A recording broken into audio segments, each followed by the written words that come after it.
Hi hello friends. അപ്പോൾ ഇന്ന് ഞാനൊരു പരീക്ഷണം നടത്തിയതാണ് കേട്ടോ. പരീക്ഷണം എന്ന് പറഞ്ഞാൽ മുന്നും ഇതുപോലെ പരീക്ഷണം നടത്തിയിട്ടുണ്ട്. പക്ഷേ ഇതെനിക്ക് നല്ല ഇഷ്ടമായിട്ടാണ്. എന്താണെന്ന് വെച്ച് കഴിഞ്ഞാൽ ഈ ചക്ക ഞാൻ കണ്ടില്ലേ, ഇപ്പോൾ നേരത്തെ കാണിച്ചില്ലേ, പഴുത്ത ചക്കയാണിത്. ഒരുപാട് പഴുപ്പും ആയിട്ടില്ല, എന്നാൽ പച്ചയുമല്ല. നമുക്ക് പൊരിക്കണ ചക്കയില്ലേ, ആ ചക്ക ആ ടൈപ്പല്ല കേട്ടോ ഇത്. എന്താ പറയുക, ഇളം മധുരം എന്ന് പറയാം. നമുക്ക് ശരിക്കും ഇത് കടിച്ചിട്ട് തിന്നാൻ പറ്റും, ആ ടൈപ്പാണിത്. പക്ഷേ എനിക്കിത് നന്നായിട്ട് പഴുത്തിട്ടുമില്ല.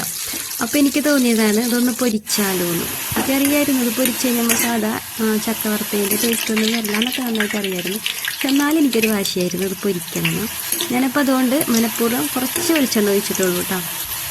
കാരണം ഇനി കുറേ വെളിച്ചെണ്ണ ഒഴിച്ച് കഴിഞ്ഞാൽ അത് കുടിച്ച് അത് വേസ്റ്റായി പോകണ്ടല്ലോ എന്ന് വിചാരിച്ച് കുറച്ച് വെളിച്ചെണ്ണ ഒഴിച്ചിട്ടുള്ളൂ. എന്നിട്ട് ഞാൻ ദേ ഇങ്ങനെ പൊരിച്ചെടുക്കാനായിട്ട് നീളത്തിൽ കീറിയിട്ട് ഇത് മഞ്ഞൾപ്പൊടിയും ഉപ്പും ഒക്കെ കലക്കി വെച്ചതാണ് കേട്ടോ.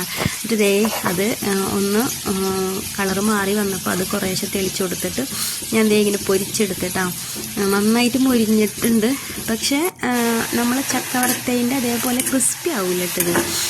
പക്ഷെ നല്ല ടേസ്റ്റ് ഉണ്ടായിരുന്നു. മധുരവും എന്താ പറയുക, ഉപ്പും ഒക്കെ കൂടിയായിട്ട് നല്ലൊരു ടേസ്റ്റ്. പഴുത്ത ചക്ക വറുത്താൽ എങ്ങനെ ഉണ്ടാവും അതേ ടേസ്റ്റ് ആയിരുന്നു കേട്ടോ. കണ്ട വെളിച്ചെണ്ണയൊക്കെ അതേപോലെ തന്നെ ബാക്കിയുണ്ട്. കുറച്ച് വെളിച്ചെണ്ണയൊക്കെ അതും ഇല്ല എന്ന് പറയണില്ല, എന്നാലും അധികം അങ്ങോട്ട് വറ്റിയിട്ടൊന്നുമില്ല കേട്ടോ. നല്ല ടേസ്റ്റ് ഉണ്ടായിരുന്നു കേട്ടോ. ഇങ്ങനെ ഒരു വട്ടം ഒന്ന് ചെയ്ത് നോക്കിട്ടാ. ഇങ്ങനത്തെ ചക്ക കിട്ടുമ്പോൾ ഒരു വട്ടം ചെയ്ത് നോക്കണേ. ചെയ്ത് നോക്കാത്തവരൊന്ന് ചെയ്ത് നോക്കിട്ടാ. നല്ല ടേസ്റ്റാണ് കേട്ടോ. അപ്പോൾ എന്തായാലും വീഡിയോ ഇഷ്ടമാവണമെങ്കിൽ ലൈക്ക് ചെയ്യുക, സപ്പോർട്ട് ചെയ്യുക.